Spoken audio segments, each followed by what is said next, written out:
En los días anteriores al gran diluvio, cuando la tierra aún era joven y misteriosa, existían seres que desafiaban toda lógica y comprensión humana. Entre ellos destacaba Og, rey de Basán, el último sobreviviente de la antigua raza de los refaítas. Su figura colosal se elevaba sobre las montañas como si fueran simples colinas.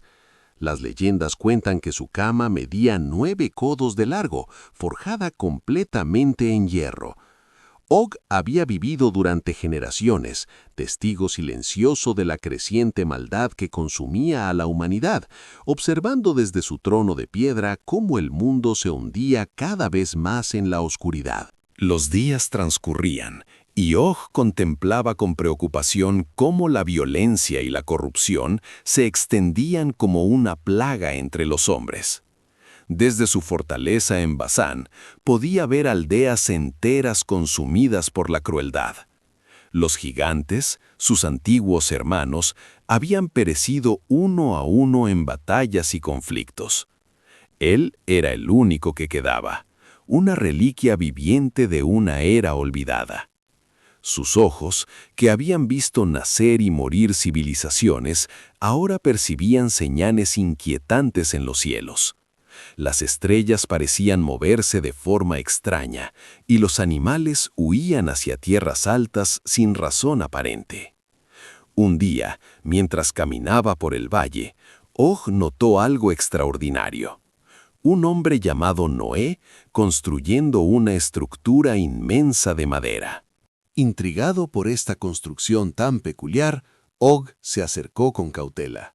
Cada uno de sus pasos hacía temblar la tierra, y los trabajadores que ayudaban a Noé se dispersaron aterrorizados al ver acercarse al gigante. Pero Noé, hombre de fe inquebrantable, permaneció firme.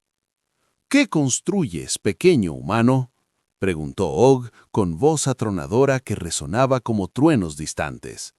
Noé, sin mostrar miedo, explicó que Dios le había ordenado construir un arca porque vendría un diluvio que cubriría toda la tierra.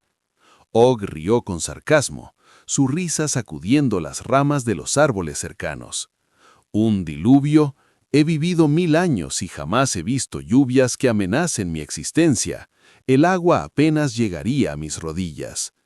Pero algo en la convicción de Noé inquietó al gigante. Esa noche, por primera vez en siglos, Og sintió miedo. Durante los siguientes meses, Og observaba desde la distancia cómo el arca tomaba forma.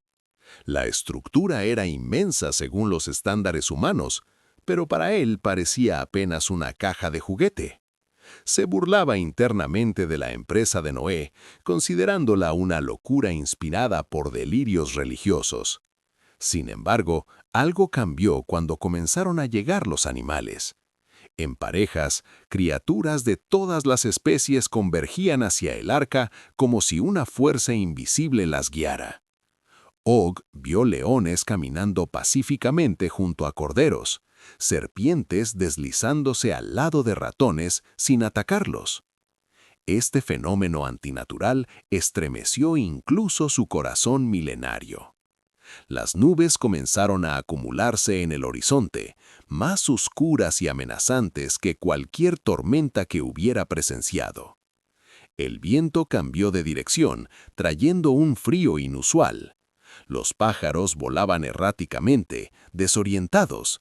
El día llegó cuando Noé y su familia entraron al arca junto con todos los animales. Og observaba desde una colina cercana, todavía escéptico, pero cada vez más nervioso. Entonces sucedió. Las primeras gotas comenzaron a caer. No eran gotas normales, eran pesadas, densas, caían con una fuerza inusitada. En cuestión de minutos, lo que empezó como llovizna se convirtió en un diluvio torrencial. El cielo se abrió como si miles de ríos celestiales se hubieran liberado simultáneamente. Og sintió el agua acumulándose a sus pies, luego en sus tobillos. «Esto pasará pronto», se dijo a sí mismo tratando de mantener la calma. Pero el agua seguía subiendo. Llegó a sus rodillas, luego a sus muslos. El pánico comenzó a apoderarse del gigante cuando comprendió la terrible verdad. Este no era un diluvio común. La tierra entera estaba siendo engullida por las aguas. Desesperado, Og corrió hacia el arca. Cada zancada suya equivalía a cientos de pasos humanos, pero incluso para él, moverse contra la corriente creciente era difícil. Las aguas subían con una velocidad sobrenatural. Podía ver cómo valles enteros desaparecían bajo la superficie, cómo árboles centenarios eran arrancados de raíz por la fuerza del torrente. Aldeas completas se desvanecían en instantes. Los gritos de quienes no habían creído las advertencias de Noé resonaban brevemente antes de ser silenciados por las aguas. Og llegó finalmente al arca, el agua ya le llegaba a la cintura. Golpeó desesperadamente la enorme estructura de madera. «¡Noé! ¡Noé! ¡Abre! ¡Por favor! ¡Déjame entrar!». Su voz, normalmente tan poderosa, ahora sonaba quebrada por el terror. Desde el interior, Noé escuchó los golpes que hacían temblar toda la embarcación. Noé subió a una de las ventanas superiores y vio al gigante, ese ser que se había burlado de su misión, ahora suplicando por misericordia. A pesar de todo, el corazón de Noé se compadeció. «No puedes entrar, Og. El arca está diseñada solo para los que Dios ha elegido. No hay espacio para alguien de tu tamaño», gritó Noé sobre el rugido de la tormenta. Las lágrimas se mezclaban con la lluvia en el rostro del gigante. «Entonces déjame morir con dignidad, o dame una oportunidad de sobrevivir». Noé reflexionó rápidamente. Miró hacia el techo del arca y tuvo una idea. «Og, si prometes servirnos y ayudarnos después del diluvio, si juras que cambiarás tus caminos, podrás aferrarte al techo del arca. Es todo lo que puedo ofrecerte». El gigante, sin opciones, aceptó desesperadamente. «Lo juro, juro por todo lo sagrado que cambiaré». Con la ayuda de cuerdas y su propia fuerza descomunal, Og se izó al techo del arca justo cuando el agua alcanzaba su pecho. Se aferró a las vigas superiores con todas sus fuerzas, sus enormes manos agarrando la madera como si su vida dependiera de ello. Porque efectivamente, así era. El arca comenzó a elevarse, flotando sobre las aguas que ahora cubrían completamente la tierra. Las olas eran monstruosas, montañas de agua que se estrellaban contra el casco de la embarcación. Og sentía cada golpe. Cada sacudida amenazaba con arrancarlo de su precario refugio. La lluvia golpeaba su rostro con una fuerza que parecía miles de agujas. Durante los primeros días, el gigante luchó contra el agotamiento. Nunca en su larga vida había experimentado tal vulnerabilidad. Él, que una vez se consideró invencible, ahora colgaba desesperadamente de un barco de madera. Noé, fiel a su palabra, abría una escotilla especial en el techo varias veces al día para pasarle comida y agua al gigante. Era un arreglo extraño. El arca contenía la vida que sería preservada, mientras que sobre ella, aferrado como un náufrago, el último gigante luchaba por su existencia. Las conversaciones entre Noé y Og durante aquellos 40 días y 40 noches fueron profundas y transformadoras. El gigante, por primera vez en siglos, escuchaba historias sobre un Dios de misericordia y justicia. Og compartía sus propias historias, relatos de la era de los gigantes, de batallas legendarias y civilizaciones perdidas. Noé escribía todo lo que el gigante contaba, preservando así la memoria de una época que de otro modo se habría perdido completamente. A medida que pasaban los días, Og comenzaba a comprender la enormidad de lo que había sucedido. El mundo que había conocido, con todas sus maravillas y horrores, había sido borrado. Cada persona que no había creído, cada criatura que no había entrado al arca, todo había desaparecido bajo las aguas implacables. La magnitud de la destrucción lo humilló profundamente. Él, que se había considerado superior a los humanos, ahora dependía completamente de la bondad de un hombre mortal para sobrevivir. Las aguas continuaban subiendo hasta que incluso las montañas más altas quedaron sumergidas. Og podía verlo todo desde su posición elevada, un océano infinito sin ninguna señal de tierra, solo agua en todas direcciones hasta donde alcanzaba la vista. La soledad era aplastante. Él era el único ser fuera del arca, suspendido entre el cielo tormentoso y el mar infinito. Las noches eran las peores, cuando la oscuridad era absoluta y solo el sonido de las olas rompiendo contra el arca le recordaba que todavía existía. Pero Og resistió.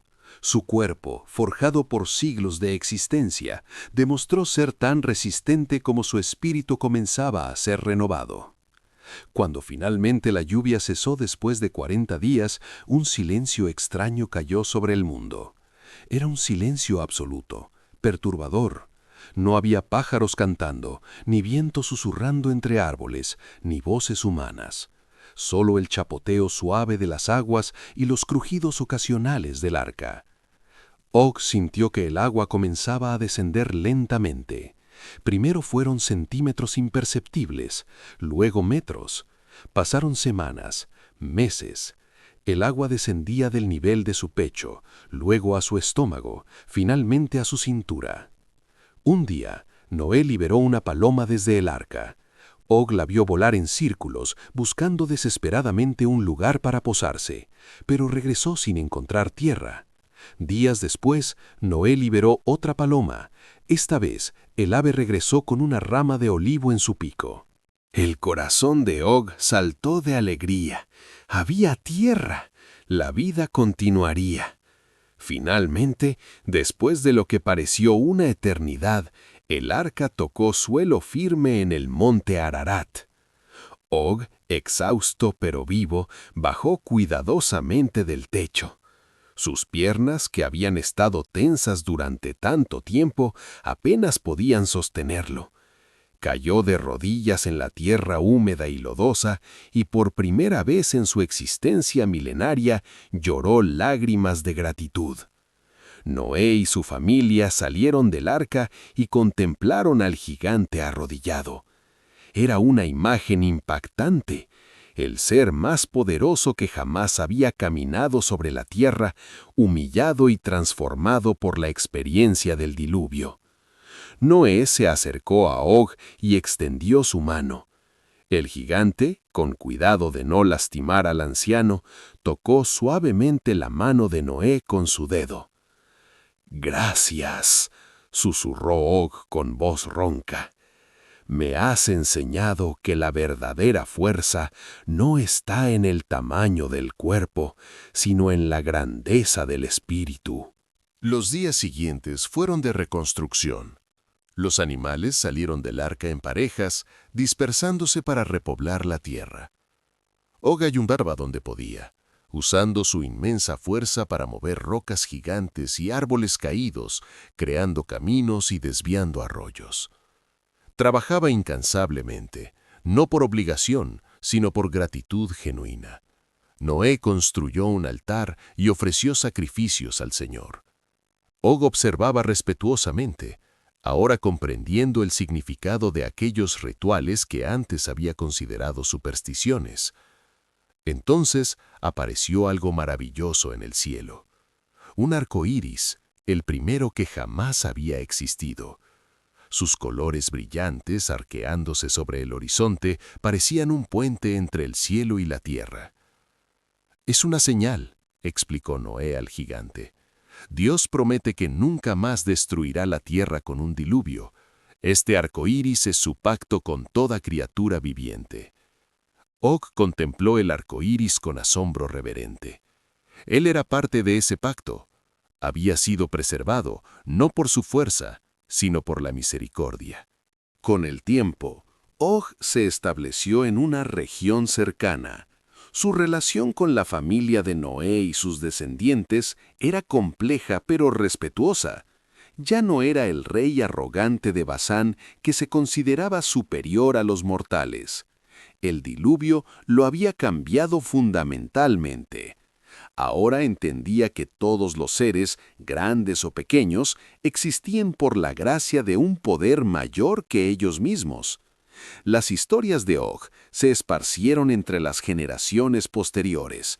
Se convirtió en una figura legendaria, el gigante que sobrevivió al diluvio aferrándose al arca de Noé. Algunos relatos lo pintaban como un villano que había engañado a Noé, otros como un ejemplo de redención y cambio. La verdad, como suele suceder, era más compleja. Og vivió muchos años después del diluvio, viendo cómo la humanidad se multiplicaba nuevamente sobre la tierra renovada. A veces sentía nostalgia por los días antiguos, por sus hermanos gigantes que habían perecido, por el mundo que ya no existía. Pero luego recordaba aquellos terribles días aferrado al techo del arca, la desesperación, el miedo, y comprendía que el cambio había sido necesario. El mundo antiguo había estado corrompido más allá de toda redención, y este nuevo mundo, aunque imperfecto, tenía una segunda oportunidad. Og se convirtió en guardián de la memoria. Contaba historias a quien quisiera escuchar, no solo de la grandeza perdida de los gigantes, sino también de su arrogancia y caída. Advertía sobre los peligros del orgullo excesivo y la importancia de la humildad. Los niños lo visitaban, fascinados por sus relatos de la antigua tierra. Les hablaba de criaturas fantásticas que ya no existían, de ciudades que habían desaparecido bajo las aguas, de guerreros y reyes cuyo poder no había podido salvarlos del juicio divino. ¿Por qué sobreviviste tú, gigante Og?, le preguntaban los niños con ojos curiosos. El gigante sonreía tristemente antes de responder. Sobreviví no porque fuera el más fuerte o el más sabio, sino porque aprendí a pedir ayuda cuando la necesitaba. Los años pasaron y Og envejeció, algo que nunca pensó que le sucedería. Su cabello se volvió gris como las montañas en invierno. Su piel se arrugó como corteza de árbol antiguo. Ya no podía moverse con la agilidad de antes. Sus rodillas crujían, su espalda se encorvaba ligeramente. Pero su mente permanecía aguda, y su espíritu, lejos de amargarse con la edad, se había vuelto cada vez más sabio y compasivo. Un día, sintiéndose particularmente nostálgico, Og decidió visitar el lugar donde había quedado el arca. Había oído que algunos de los descendientes de Noé la habían desmantelado para usar la madera en sus construcciones, pero aún quedaban restos. Subió lentamente la montaña, cada paso un recordatorio de su propia mortalidad. Cuando llegó a la cima, encontró fragmentos del casco del arca, medio enterrados en la tierra, cubiertos de musgo y vegetación. Se sentó junto a estos restos y recordó. Recordó el terror de aquellos primeros momentos, cuando las aguas comenzaron a subir. Recordó la desesperación al golpear las paredes del arca. Recordó las conversaciones nocturnas con Noé, el frío de la lluvia interminable, las olas gigantescas que amenazaban con arrastrarlo. Recordó también el primer día que vio tierra nuevamente, la sensación de gratitud que lo había invadido, el arco iris que selló el pacto divino. Todas esas memorias fluían a través de él como un río antiguo. He vivido más que cualquier ser vivo, pensó Og. He visto el fin de un mundo y el nacimiento de otro. He sido humillado y elevado, he conocido el orgullo y la humildad. He perdido todo y lo he ganado de nuevo en formas que nunca imaginé. Mientras el sol se ponía tras las montañas, pintando el cielo con los mismos colores del arco iris que había visto tantos años atrás, Og sintió una paz profunda. Su vida había tenido propósito después de todo. No había sido simplemente sobrevivir por sobrevivir, sino transformarse en algo mejor, en alguien capaz de compasión, humildad y sabiduría. Había comenzado como el último de los gigantes orgullosos y se había convertido en el primero de una nueva comprensión. Que el verdadero valor de un ser no se mide en su tamaño o fuerza, sino en su capacidad de cambiar, aprender y crecer. Las generaciones futuras contarían su historia de muchas maneras diferentes. Algunos dirían que había sido un monstruo que se aferró al arca por pura cobardía. Otros lo pintarían como un ser noble que mereció salvarse. Algunos cuestionarían si realmente existió o si era solo un mito. Pero la verdad de Og trascendía todos esos relatos. Era la historia de un ser que había enfrentado su propia extinción y había encontrado redención en la última posibilidad. Era la historia de cómo incluso el más poderoso puede necesitar misericordia, y cómo esa misericordia puede transformar un alma. Cuando Og finalmente murió, dicen que fue en paz, recostado sobre una colina desde donde podía ver el valle donde Noé y su familia habían comenzado a reconstruir. Sus últimas palabras, según cuentan las leyendas, fueron de gratitud. Gracias por enseñarme que el tamaño del cuerpo no importa cuando se tiene un corazón dispuesto a cambiar. Su tumba, si es que realmente existió, nunca fue encontrada. Algunos dicen que su cuerpo se convirtió en parte de la montaña misma, que las grandes rocas de ciertas regiones son en realidad sus huesos petrificados. Otros afirman que simplemente se desvaneció, regresando a la tierra de la cual todos los seres fueron formados. La historia de Og y el diluvio se convirtió en una enseñanza transmitida de generación en generación. No era solo la historia de un diluvio o de un gigante superviviente. Era la historia de la capacidad humana y gigante para el cambio y la redención. Era un recordatorio de que nadie es demasiado grande para caer, ni demasiado pequeño para recibir misericordia. En las noches claras, cuando las estrellas brillan con particular intensidad, hay quienes miran hacia las montañas y creen ver la silueta de un gigante, un recordatorio eterno de que incluso en los momentos más oscuros de destrucción total puede haber esperanza para aquellos dispuestos a cambiar. La increíble historia de Og y el diluvio nos enseña que el verdadero coraje no está en la fuerza bruta o el tamaño imponente, sino en la voluntad de reconocer nuestras limitaciones, pedir ayuda cuando la necesitamos y ser lo suficientemente humildes para aceptar la misericordia cuando se nos ofrece. Og entró al diluvio como el último gigante orgulloso de una era antigua y salió de él como el primer ejemplo de que incluso los más poderosos necesitan gracia. Su supervivencia no fue un accidente ni un acto de engaño, sino el resultado de una transformación profunda del alma. Y así, la historia concluye no con el fin de Og, sino con el legado eterno que dejó. Que siempre hay esperanza para el cambio y que la verdadera grandeza viene de la humildad.